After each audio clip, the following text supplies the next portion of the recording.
Hey, y'all. Once again, it's Matt Rogers, of course, ahead of week 2, which is very exciting. Again, football is back. We got through Thursday night football, and now we're on to the Sunday and Monday games. All week, really been more focused on the national scene, which obviously we'll get into today. But definitely we'll need to talk about the Philadelphia Eagles, who will be playing on Monday Night Football. But Jovan, tell the people a little bit about yourself. You're over at Sporting News and been there for some time. Tell the people how you got here today. Yeah, so once again, thank you for having me on the show. I've checked out the show. I've seen, dropping these interviews, dropping some knowledge. So glad to be on. So I'm at the Sporting News right now. I've been there since May. It's already like September, so it's crazy. Been there since May. Content producer, doing sports betting and fantasy DFS. So doing a little bit of everything over there right now. So there is no off season. So right when we got off, right after the NBA finals was over, we was already looking forward to the next NBA season, summer league, draft, and then NFL season starts. So yeah, now we're like full swing into the NFL. Absolutely. You brought up some DFS. So who are you rolling with for this week? Who are some of your pickups? Like, if you're going to set it, who are some of your good value adds for this week? Oh man, I hope this week goes much better in DFS than it did going week 1. Week 1 wasn't so good, but again, week 1's always tough. Doesn't matter if it's season long or DFS. Like it's trial and error. You think what you think is going to happen doesn't happen. You think Allen Robinson's going to go off and he's non-existent. Right. I feel sorry for people that had Cam Akers, and I was on the Darrell Henderson bandwagon. But I digress. For me, some of the value adds I had for this week, I like Jahan Dotson versus Detroit. He's like 200. Yeah. A guy who had a really good first week. And granted, it was against the Jaguars, but still, to have 2 touchdowns on 3 receptions, 40 yards, 5 targets, that's pretty good in the offense that saw Antonio Gibson go off in week 1. They had Terry McLaurin, he didn't go off, but he still had a touchdown. So it was good to see him step in and score right away. And I think against the Detroit Lions defense, which we saw in week 1, they will give up the points. They'll put it on, but they will give up the points. So I do like him. Carson for another 4 touchdown game. You think he got another one for the Lions? No, I don't see another 4 touchdown. Maybe we'll go 3 touchdowns and an interception. I feel like he's going to have that pass where you're just like, why did he make that throw? And it's going to be like shift the momentum, and then it's going to be that's just going to be one of the craziest games this week. I'm just saying that right now. That's going to be crazy. Other guys that I have on my list, I like James Robinson. I know he's not a value per se, but 5,600 against Indy, I like that just because this was a guy who burnt me in week 1 of season long because I didn't start him. Mm-hmm. I went Damian Harris, and I learned my lesson after that. So I'm going back to James Robinson for this one. And then other guys, I have Jarvis Landry, 5,000 against Tampa Bay. Had a really good game. A lot of people didn't notice. 7 receptions, 9 targets, 114 yards. Yep. And then last 2, we're going with former Eagle Zach Ertz against Vegas. He's not going to be on a pitch count this week. He was on a pitch count in week 1. Cliff Kingsbury says he's not going to be. So that's good news for anybody that has Zach Ertz stock. And I'm going to go really off the radar here with this one. I'm going to go Greg Dortch, 3,500 against the Raiders. This guy, you wouldn't believe it, but he was the leading receiver in that game against the Chiefs last week with 7 receptions, 9 targets, and 63 yards. So how many targets? 9 targets. Wow. That's healthy. He's eating. Yeah, he's eating. And there won't be no Rondell this week. So no Rondell, no Andy Isabella. Somebody got to step up because AJ Green, he didn't do anything. AJ Green was non-existent last week. So is AJ Green, not trying to be hot takey, but honestly, is AJ Green, is he cooked? I don't want to say he's cooked, right? Because he had moments last season where it was like, okay, old AJ's there. He can still go up and get that fade route, jump ball situation. But if he's not cutting it with like no D-Hop and there's no Rondell and Greg Dortch is out here getting more targets than you, then the writing's on the wall for him a little bit. Yeah. So essentially the Cardinals chose him over Kirk. They didn't want to pay Kirk. they still have to pay AJ. So I guess they didn't want to have to ship off. I guess let Kirk walk in free agency instead of having to try to put together a deal for AJ and then put a deal together for Kirk.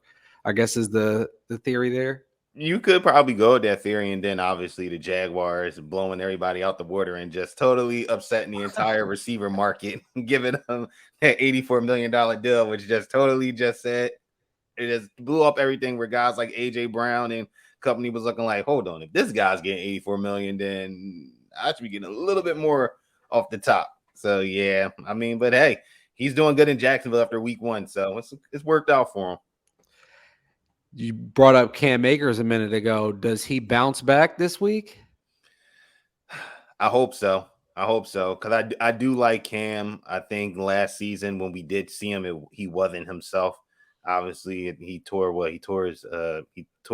up his knee. I think it was knee or Achilles. It was one of the two, like last summer, and then he came back in the playoffs, which I think probably shocked us all because it was like, it's no way this dude should be out there playing football in the postseason. So I hope he bounces back. I don't think no one expected Darrell Henderson Jr. to come in and just be RB1, especially with McVay and company saying he kind of sees them both in that same vein as the lead back. So I think Akers does get it together. I mean, they're going against a Falcons defense that did well against Alvin Kamara, but they did give up a couple big runs to Taysom Hill. So when I see that, that's a problem. And Deion Jones is still not there for the Falcons. He's still hurt. So I like the chances of Cam Akers, getting his groove back and, in that backfield. I have him in a season long, and I picked him up. I went heavy, my strategy, and I think I'm reading a lot of people's stuff. A lot of people had the same idea this year. I went super heavy on wide receiver. So I think like in the first 4 rounds, I selected a wide receiver, and then I was like, I'll get my quarterback, and then I'll get the running backs late. And I did. I thought I got some great values. Cam Akers was the first one off the board in that draft that I had him. And for him to give me 0, I think I lost by like 4 points or 4 or 5 points. And he gave me a 0. So I'm like, that's the toughest part, right? Because your strategy isn't wrong. I was doing the same thing. Like I was going running back, wide receiver heavy first 4 or 5 rounds. I'm like, I know the quarterbacks out there like Lamar, Hurts, and you want them because you know what they bring, but you're like, but if I get the weapons, I can be okay with whoever is left. And like you said, Cam Akers goes out there and throws up 0, while meanwhile Devin Singletary on the other sidelines putting up points for Buffalo. You're just looking like this is not how it's supposed to go at all. No.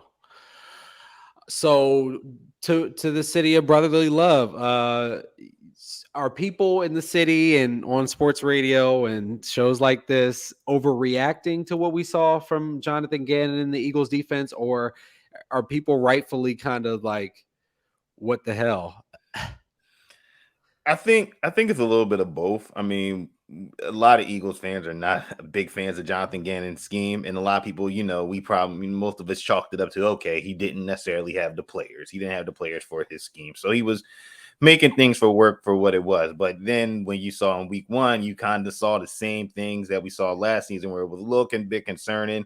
And you're like, okay, so you got the pieces, but where's the improvement? But again, like I said, it's week 1, so you got to hope things get better. I think the biggest issue from that game is from the defense. Obviously, like people said, the pass rush really wasn't there. They didn't get the sacks, which allowed Jared Goff to, find Amon-Ra St. Brown, DJ Chark, TJ Hawkinson a little bit often against that secondary and the linebacking crew, which Eagles do not have a bad secondary linebacking crew. It's probably one of the best we've seen in recent memory, but still not being able to get pressure, that sucks. And then I know you probably saw this, just the amount of missed tackles. Like, there was so many times where you had DeAndre Swift and company in the backfield and you're not wrapping up and they rip off 20, 30, 50-yard runs that now you put yourself in a greater hole, because now your offense probably got to come back out and score. And now the defense, you're on the back end trying to stop them from getting a touchdown. So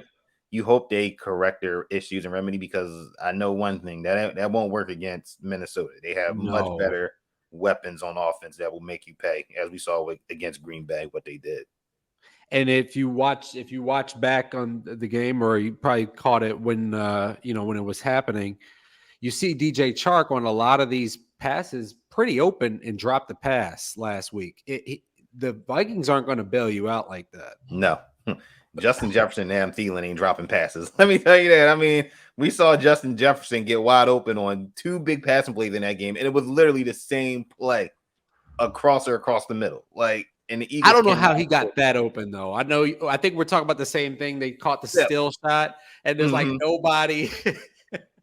And you're like, this is, and it happened the first time. You're like, all right, cool, busted coverage is what it is. Then the second time it happens is like, so y'all not going to adjust, and you hope the Eagles do not put themselves in that situation, because if they do, it's going to be a long game, and that's going to open up the door for that running game with Dalvin Cook to get going. That's going to open up Adam Thielen, who had a quiet week 1, but people forget this guy can still play really good and route you up on the outside. So they better clean up some things, because Kirk Cousins has some good numbers against the Eagles too over his career.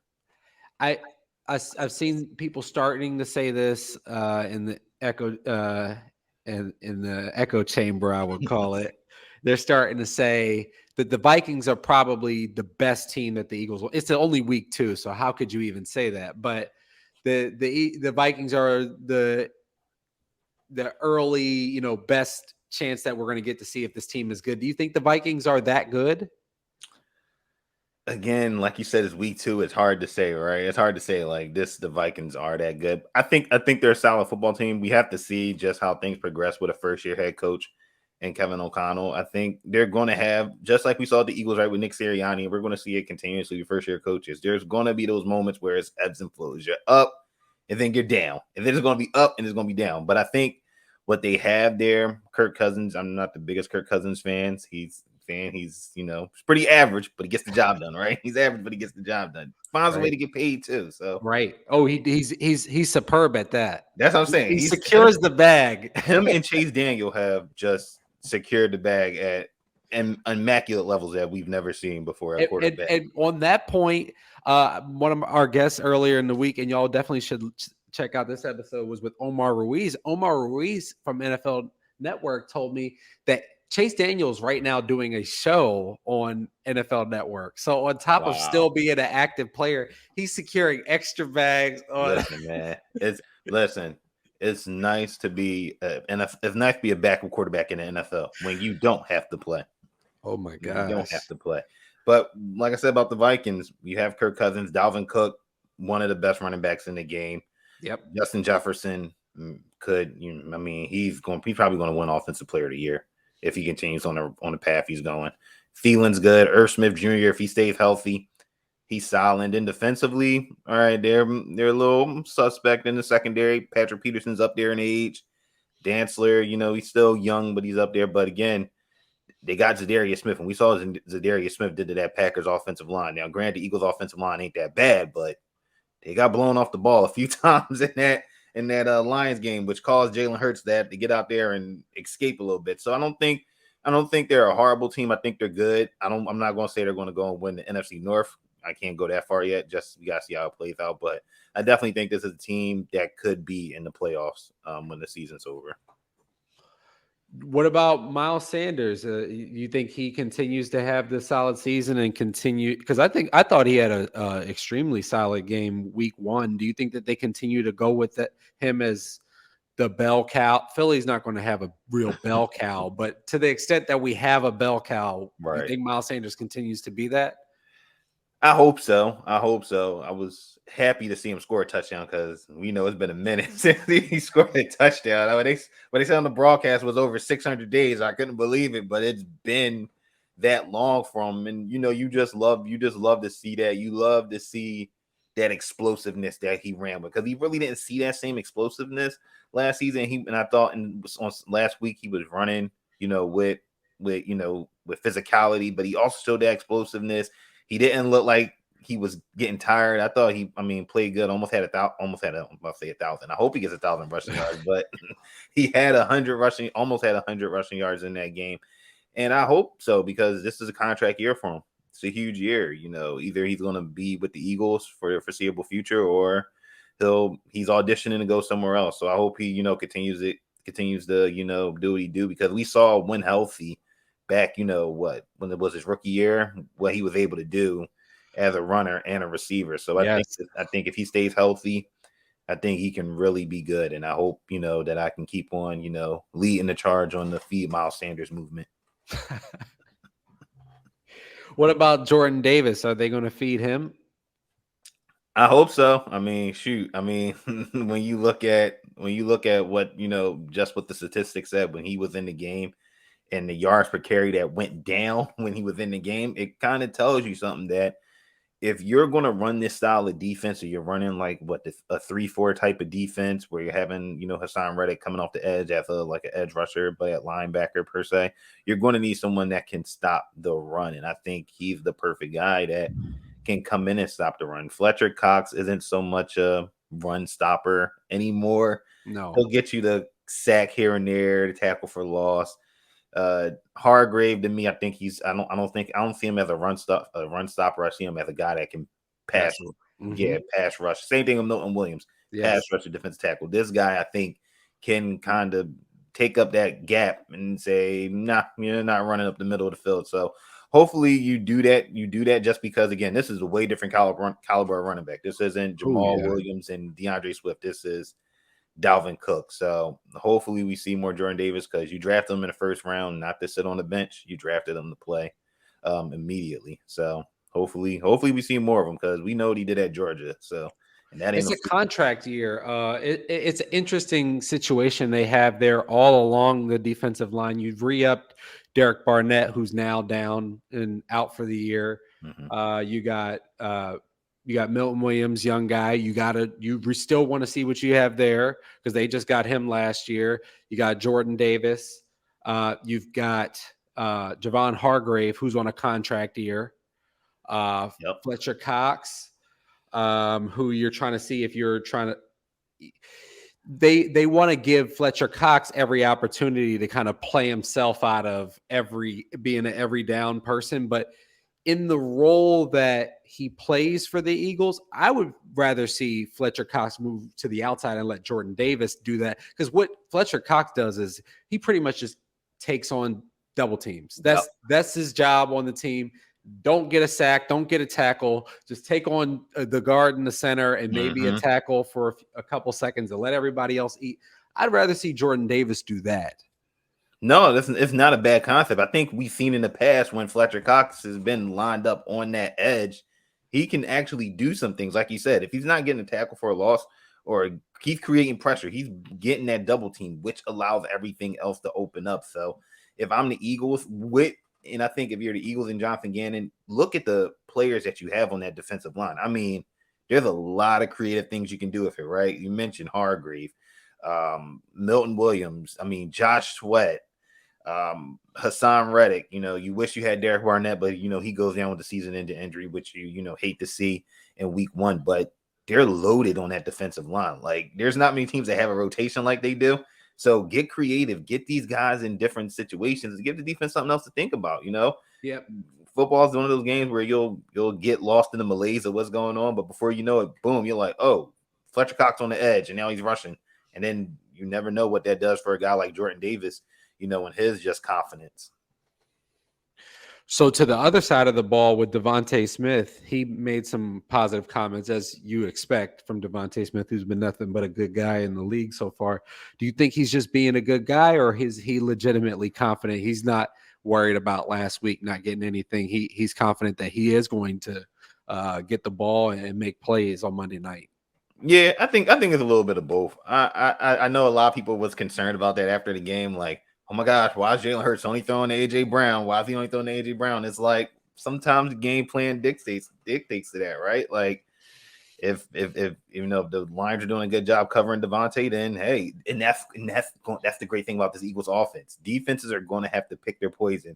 Do you want to stop AJ Brown or do you want to stop Devonta Smith? And if whoever you choose, the other one is going to go off. And so happily, AJ Brown was the one that was going off, just making things look easy on the outside. And I expect that, we saw what Devonta Smith was able to do last season as like the number 1 wide receiver. He had some really good games. I think really in the second half of the season, he came on really strong and showed what we saw him do at Alabama. So I think that continues. And I think he steps up in a big way on Monday night. I would honestly be surprised if he doesn't have at least, and I'm just throwing this out there, if he doesn't at least have like 5 catches for like 70 yards and a touchdown. Okay. So you think he's going to eat? Okay, that's if Patrick Peterson is on AJ Brown, then I think Devonta Smith should be able to have his pickings. And I mean, we didn't even see Quez Watkins really involved, so that's another guy too that could get open in this game. So I think Devonta is going to have a good season, and I think Monday night he's going to put on a show. Well, somebody who Eagles fans would not be thrilled to see put on a show, Jalen Reagor, coming back wearing number 5 to the Lincoln Financial Field, going to wear 5.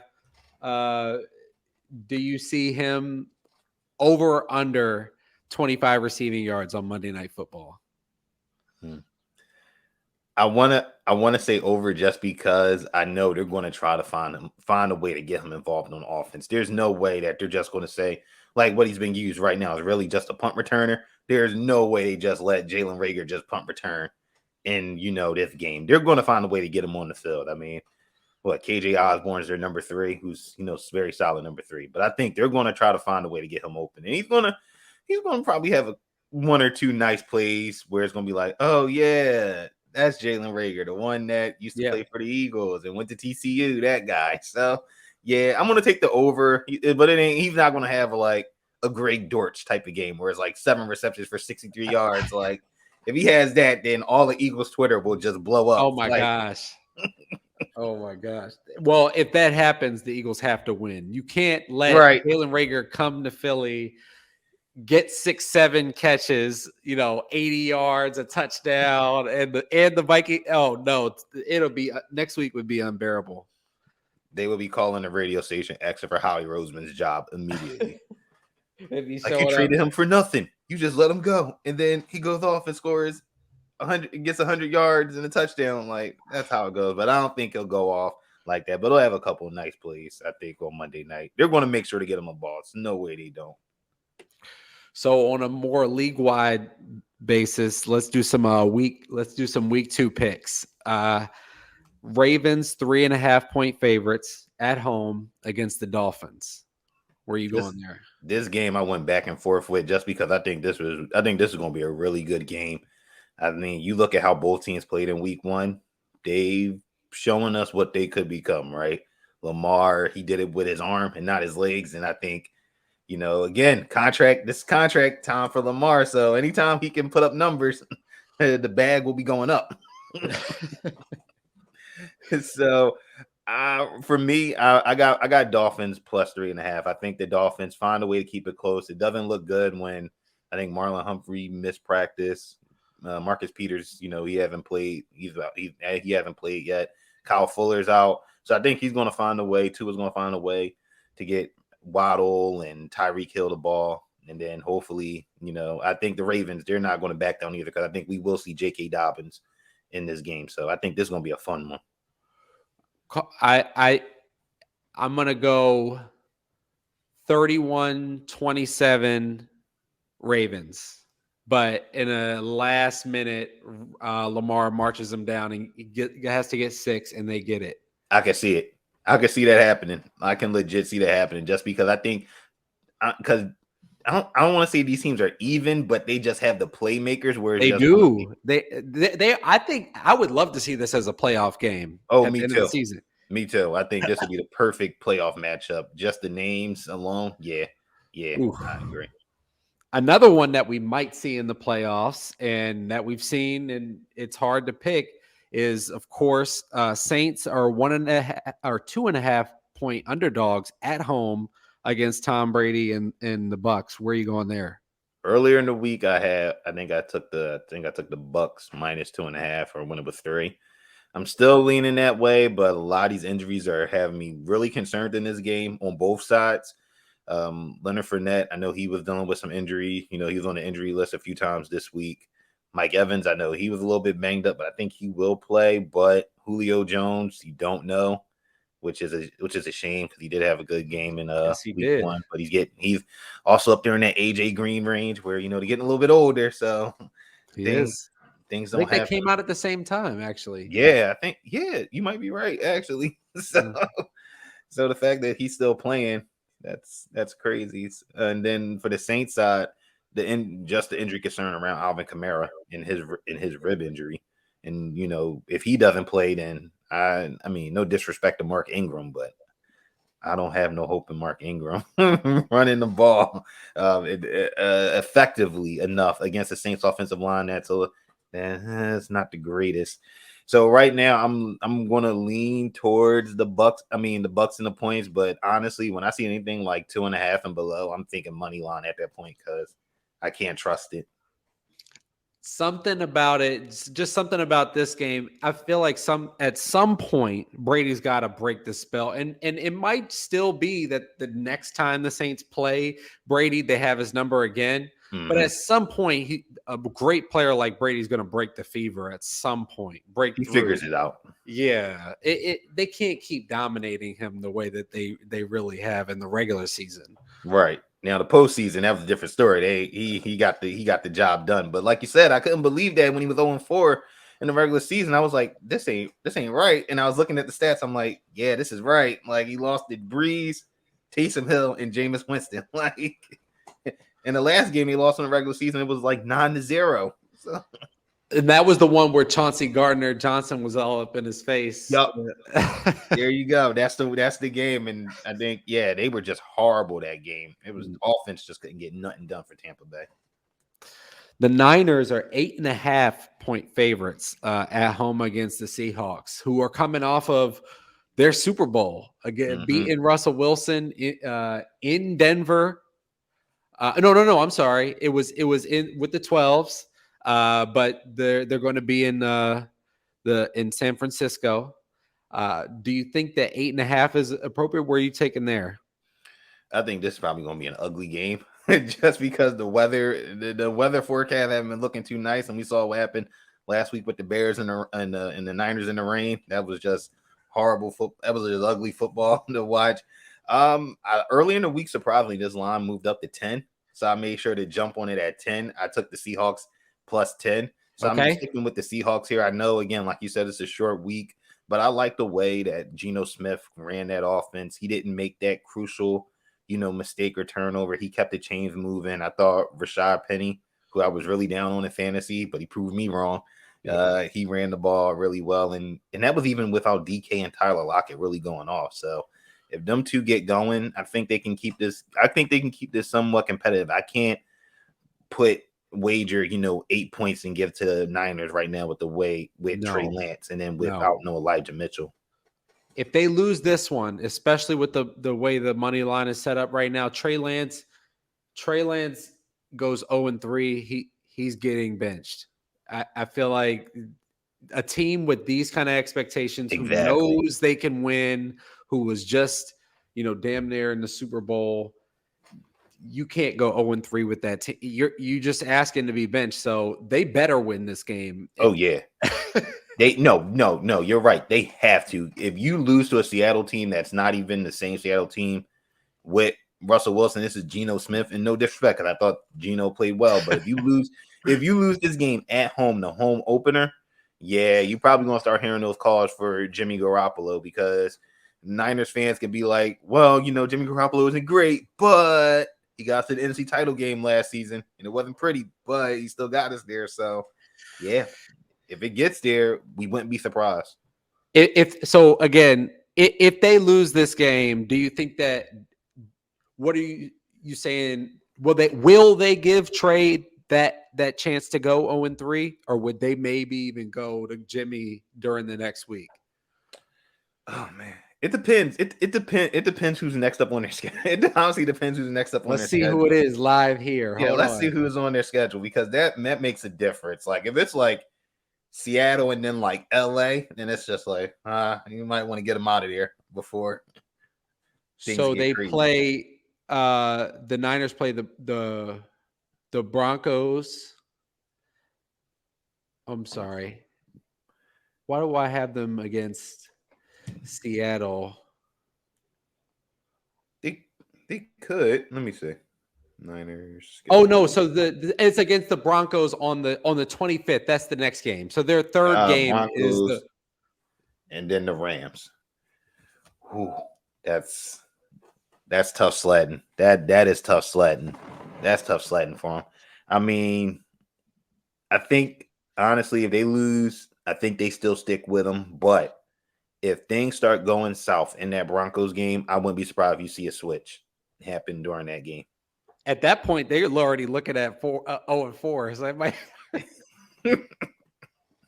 it might already be over at that point. But yeah. Somebody else who it might be over for, Dallas Cowboys. They are 7-point underdogs at home against Cincinnati. Are you taking those points?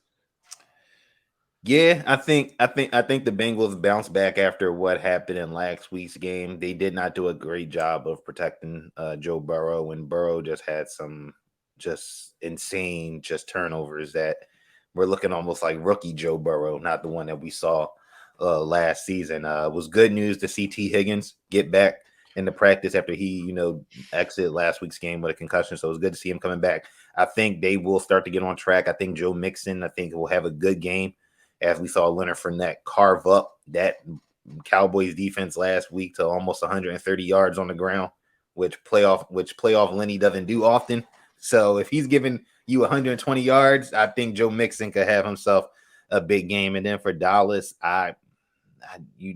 this team is just not good.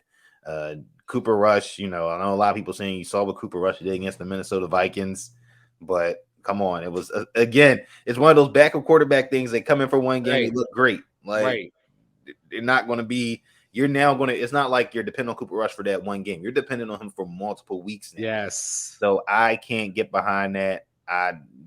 Their lack of just options at wide receiver, it's not great. Noah Brown had the second most targets on that team. So I'm leaning the Bengals. I think the Bengals come away with a win and bounce back, and they go 0-2 and down in Jerryland. It won't be happy. The calls from Mike McCarthy to get fired will be loud and clear. You don't think Mike McCarthy makes it through the whole season? No, not at all. Not at all. Unless the offensive coordinator Kellen Moore becomes the scapegoat. That's the only way. Okay, I see what you're saying there. Wow. So they gotta have another one of these kind of 3 games against the Bucs. You have that excuse because the Bucs are still pretty loaded. Mm-hmm. They have defensive playmakers all over. Right. The Bengals have some playmakers though too. Oh yeah, the Bengals. I don't think their run last year was a fluke. I think they were a team that just surprised everybody. But the talent is there. Yeah. On both sides of the ball, and they're young, so that would really help them in this situation. And they're going. And if you're the Cowboys, you're just in a bad spot just because your offensive line is already battered. Yes. Your starting quarterback is gone, who I think is a very good quarterback in this league. Yep. And you're going to depend on Ezekiel Elliott, and that's tough to get behind of. See, you already know it's tough. It's tough to get behind that. Nope. Staying away. I'm staying away. If the line here was Bengals 12, it'd be tough for me to not take that because I think they're about to put it on them. Oh yeah, this game could get ugly really quick. Joe Burrow might throw for 300 yards. He should. Yes, because the thing is yeah. I'm not even gonna get into Diggs. Watch Diggs for the next 16 weeks, y'all. We're not even going to go there. Right. Just watch the football. So the Bills, who just beat the defending world champion LA Rams, who are 9.5-point favorites against Tennessee. Where are you going there? I'm going to say Bills 9.5, just because the Titans didn't look very spectacular to me against a Giants team. Like, they should have won that game. There's no reason why that game was as close as what it was. Especially, I think they had a 13-point lead in that game, and then you just lose it to Daniel Jones, like to Daniel Jones out of all people. And the Titans, I think they're in a team low key that needs to rebuild very shortly, just because I think their window, the opportunity to make that run, has kind of closed. Rookie, I think they're very young at wide receiver, but I think the rookies played really well last week. But this is a different beast going up against Buffalo, a team that a lot of people think could be in the Super Bowl. So Right. I like the Bills right here at the -9.5. So I'm going to roll with the Bills because the playoff setup now is that only one team gets the bye. I would say that they're probably my favorites to come out of the AFC, because I think that they're kind of like the juggernaut team out of the AFC. The Chiefs are beatable. We watched that. Very beatable. They're a great team, but they're beatable every week. But I think the Bills are going to be that team that everybody's like, oh my God, they're on our schedule. That's just an L. The Eagles will be another team that's a very good team, but they're beatable. Yep. The Bills are going to run through this schedule. Don't be surprised, listeners, if we're at the end of the season talking 14-3 or higher for the Bills. That's what I think about the Bills. Oh no, they definitely have the talent. Like you just look at both sides of the ball, like they're stacked. And the fact that they were able to do what they did last week without Tre'Davious White, like that's scary. Like they gave the rookie out of Villanova, Christian Benford, the task of lining up outside, and he held his own against Allen Robinson. So if you're getting that type of production before your Pro Bowl corner comes back and Tre'Davious White, yeah, they could do some serious damage. And let's be real too, who wants to play Buffalo in Buffalo during the playoffs where you do not know what to expect weather-wise? You could have snow or you could have 20-mile-per-hour gusts. So I mean, and if it's either of those, Allen has the cannon to whip the ball through the wind. Or if he's just going to carry it on the ground, that dude, you don't want to tackle him if he's healthy through all those games. That's also the key too. He has to stay healthy. This team has to stay healthy. If they stay healthy and they stay healthy defensively, Von Miller, continues to do what he does. Yeah, they could come out of the AFC, and that would be whoever they play in the NFC in the Super Bowl. Watch out if they do what they're supposed to do. So a team that where we're from, people will want to be there. The Eagles have a 66% chance. FPI says on Monday night against the Vikings, the Eagles have a 66% chance to win and go 2-0. Do you think that comes to pass, or the Vikings come in and get a shocking win in Philadelphia? I've been going back and forth for this game just because I saw just how explosive that Vikings offense really was in week one, and then just knowing who the Eagles have coming up next on the schedule: Jacksonville, Washington. A lot of revenge game narratives coming up for them in the next 2 weeks, but I don't think they're looking that forward. I would hope not. I'm going to give the Eagles the edge here. I think it's going to be a very close game. Like, it's not going to be close how it was in Detroit, where Detroit makes this comeback. I think it's going to be close, right? Throughout. I think each team is going to throw their blows, and it's just going to be whoever has the ball in the last 4 or 5 minutes of that fourth quarter, I think pulls it out. But I do think the Eagles come away with the win, but it won't be easy at all. 35-31 Eagles. Yep, I like that. Eagles score with about 5 or 6 minutes left. Kirk Cousins gets the ball, throws the Eagles a pick around 4 or 3 minutes left, and Jalen and them just get a couple key first downs and have a thrilling, and I mean thrilling, Monday night. That place is going to be rocking. It's going to be that place. The only thing about the stories about the vet and it shaking is like, yeah, that's also kind of life-threatening, right? But like, that's real. It's life-threatening, but it's real. That's exciting. That if the link could rock, it would. If it could on Monday night. Offensive MVP for the game. Who do you think is really gonna come through for the Eagles on that side? Offensive MVP. I wanted to go with Dallas Goedert, but I'm going to go with Devonta Smith. We talked about him. Everybody's expecting him, to show up, and we already know the Vikings are going to give their attention to AJ Brown after they see what he did. So I think Devonta Smith reaps the benefits. I think he's the offensive MVP in this game. I would love to see that. What about on the defense? Defense. I'm not going to pick none of the secondary members just because they got a tough task ahead of them. I mean, God bless them. It's gonna be tough with Thielen and Jefferson.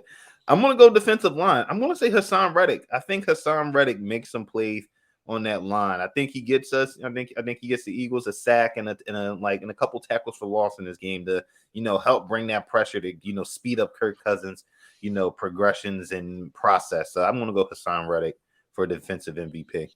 We need to see it. Jonathan Gannon, let him put his hand in the dirt every now and then. Come on, man. We don't want to see Hassan Reddick, standing up. He gets paid. He gets paid the pass rush. You already have TJ Edwards and Kazir White, who I think was a very great signing, by the way. Yes. They